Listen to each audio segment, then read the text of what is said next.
The case of the Vanishing Violin in the heart of London, where the fog rolled in thick from the Thames and the gas lamps cast a ghostly glow on the cobblestone streets, there was a small, unassuming office on Baker Street.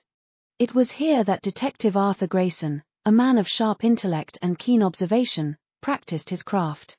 Known for his uncanny ability to solve the most perplexing of cases, Grayson was a figure both respected and feared in the city's criminal underworld.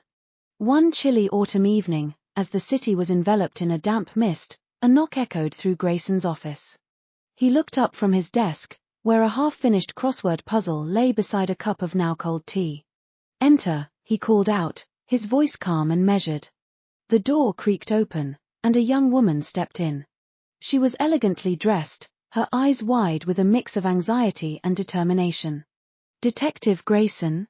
she asked, her voice trembling slightly.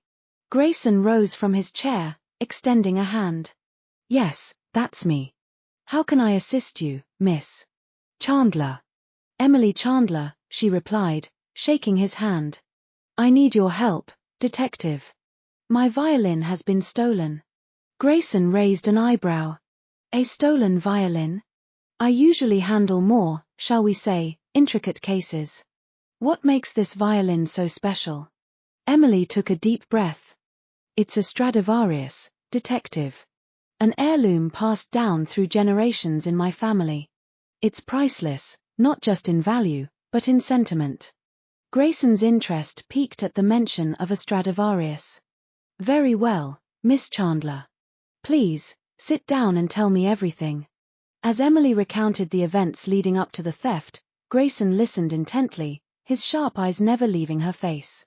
She explained that the violin had been kept in a secure case at her family's estate in Kensington. It had vanished without a trace 3 nights ago, despite the presence of locks, alarms, and a vigilant staff. "Who knew about the violin's existence and its location?" Grayson asked, his mind already working through the possibilities. "Only my family and a few close friends," Emily replied. "And, of course, the household staff." Grayson nodded. "I'll need to inspect the estate and speak with everyone who had access to the violin. We must proceed methodically." The next morning, Grayson arrived at the Chandler estate, a grand Victorian mansion surrounded by manicured gardens. He was greeted by Emily and her father, Lord Chandler, a distinguished man with a stern demeanor. "Detective Grayson," Lord Chandler said, shaking his hand firmly. "I trust you will handle this matter with the utmost discretion." "Of course, Lord Chandler," Grayson replied. "May I see the room where the violin was kept?" They led him to a lavish music room, where the Stradivarius had been stored in a glass display case.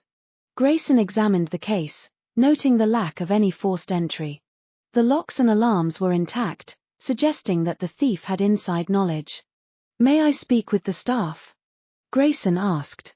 Lord Chandler summoned the butler, Mr. Hargrave, who organized the household staff for questioning.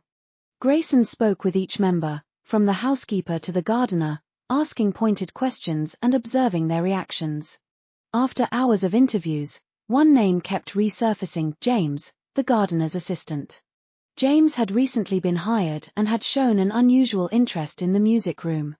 Grayson decided to investigate further. That evening, Grayson returned to his office to review his notes. As he pondered the case, a sudden thought struck him.